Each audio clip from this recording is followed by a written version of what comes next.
Hello and good morning, friends. Happy Sunday to you. Empires and Puzzles has brought us another new portal. This time around, we have our Astral Dwarves. So, with it comes a brand new hero. It's this happy-go-lucky Lemness guy. He looks fairly interesting. He is going to be dark and a fighter, so that's fun. Let's do a quick reminder of what our Astral Dwarves family bonus does. For a 25 or 50% chance for one or two heroes, you have a chance to dispel a random dispellable status effect buff from all enemies at the end of each turn. This is very powerful, assuming you have two dwarfs in your team. I think that 50% is pretty important. 25% is nice, but it's hard to really count on that. It's not going to happen that often. But once you get to 50%, you've got a pretty good chance that every turn you're just getting a free dispel on all enemies.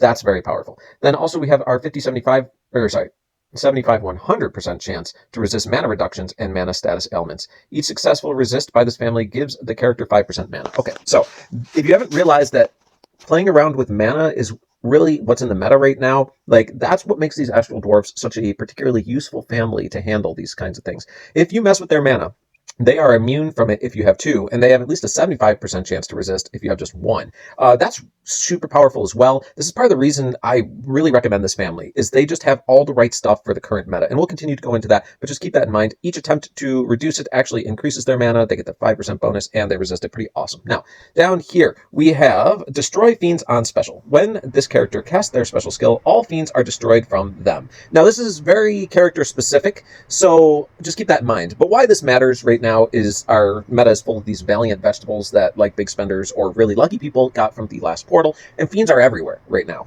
So being able to clear all of them is pretty important. This does say, though, it only clears normal fiends, not mega fiends, so if those valiant vegetables pop into mega fiends, you might still have a problem. But either way, moving on, still a very cool ability.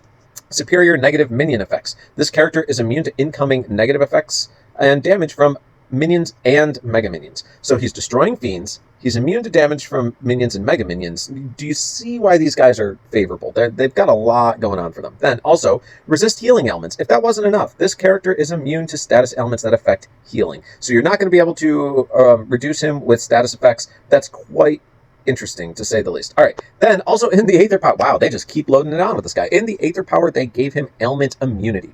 So for the first 6 turns, this character is going to be immune to debuffs and ailments and all that fun stuff. That's really strong for an Aether Power. Love that. Down here, operating at average speed, we have Astral Gemstones.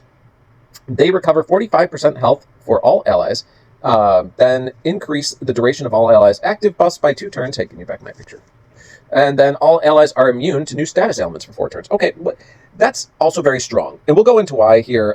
One, it's a pretty darn good heal. 45% at average to all enemies, that's a pretty nice chunk. Then you're also increasing the duration of active buffs by 2 turns. He may not be giving you the buffs, but he's increasing everyone's buffs that are currently up by 2 turns. That's a nice little additional bonus. And finally, you have all allies are immune to new status ailments. That has been a huge clutch effect. We see it with Durlafleur and various other things that make them very difficult. That's going to increase this guy's difficulty. So, like, all in all, when I look at this guy, I think you've got a really strong package altogether. In fact, I would say I'm going to score this guy a 9 out of 10 because of everything he has going on. The ability to get rid of fiends, the immunity from minions and mega minion damage, the ability to resist mana reductions, the ability to possibly cleanse freely at the end of each turn, the ailment immunity for the first 6 turns, the pretty strong heal, the increase to buff durations, and to block all allies from getting negative effects for 4 turns. Like, it's just everything you'd want out of a character right now. So if you do pull this guy, congratulations. Give him an easy 9 out of 10. If you have any questions or comments, you're welcome to put them down in the comment section. I'll try to answer them directly, but there's not much more to say other than this guy rocks. Yeah, so congrats if you pull him. Again, if you like what I do, I've got a little button at the bottom right. Lets you subscribe. That way you can find me easier in the future, and we'll catch you next time.